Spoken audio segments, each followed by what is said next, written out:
Binatikos ni Ombudsman Jesus Crispin Boyeng Remulla ang umano'y ginawang laro-laro at kakulangan ng kaseryosohan ng Senado sa paghawak sa kaso ng mga missing sa Bungeros, lalo na noong nasa ilalim pa ito ng pamumuno ni Senador Ronald Bato de la Rosa.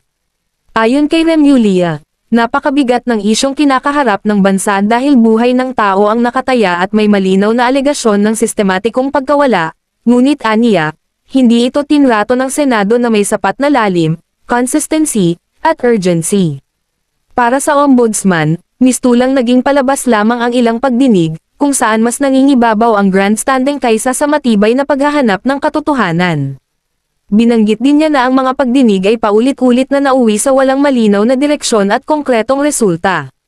Sa halip na tumulong sa hustisya, aniya, tila lalo pang nalito ang publiko at nabigyan ng espasyo ang mga posibleng sangkot na umiwas sa pananagutan. Iginiit ni Remulla na ang Senado, bilang isang makapangyarihang institusyon, ay may obligasyong siguraduhin ang mga ganitong kaso ay hindi ginagawang katatawanan o politikal na entablado lamang.